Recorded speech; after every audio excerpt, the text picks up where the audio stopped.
In Iowa City, Iowa, there is a cemetery that expands over 40 acres.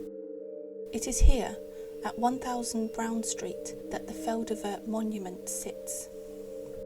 Teresa Feldovert arrived in Iowa City from what was then known as Czechoslovakia, sometime in the late 1800s. She worked as a doctor in the city, but in 1891, Edward, her son from her first marriage, died of meningitis. He was buried at this cemetery, known as the Oakland Cemetery. Devastated, Teresa placed a wooden tree stump by his grave in the cemetery and found that she couldn't live in the city anymore. She moved to Eugene, Oregon, where she married her second husband, Nicholas Feldovert. Sadly, her new love died tragically shortly after their marriage. Teresa had now lost the two people she loved most in the world, suddenly and far too young. In her grief, Teresa had a bronze statue of an angel spreading her arms and her wings, made in Chicago by Mario Corbell.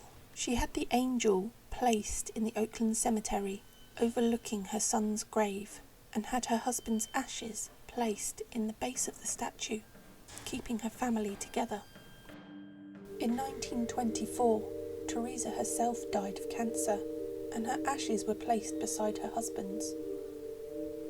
A curious detail in the tale is that, although her birth date is recorded on the monument, there is no death date recorded. After Teresa's ashes were placed into its base, strange things started to happen to the angel. The shiny bronze started to grow darker and darker until turning an almost black colour. It is said that the first to go was the eyes, which went from shimmering in the sun to coal black, and then the darkness ran down the angel's face as if it was crying, before seeping into the whole statue. It was after this that the monument was named the Black Angel. There are many tales about why the statue suddenly turned black, and it is generally thought that the angel became cursed as Teresa's ashes were placed inside. Some say she was a witch, and others say she broke a promise to her husband to remain faithful to him for the rest of her life. What all stories agree on, however, is that to touch the angel is to invite death and destruction into your life, as Teresa had in her own. There is a story of a girl that kissed the angel's feet in the moonlight and was struck dead 6 months later.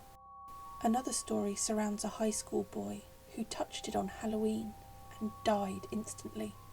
If a pregnant woman was to walk under the wings, she will miscarry.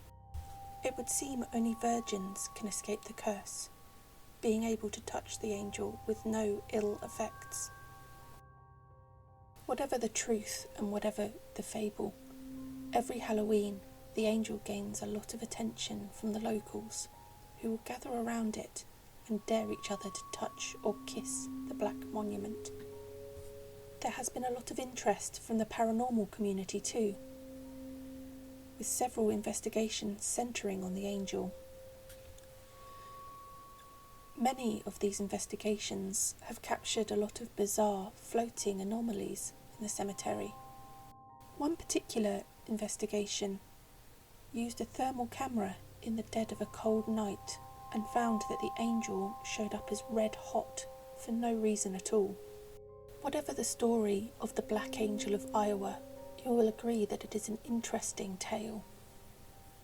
Perhaps if you ever find yourself in Iowa City, you'd like to go to the Oakland Cemetery and pay her a visit.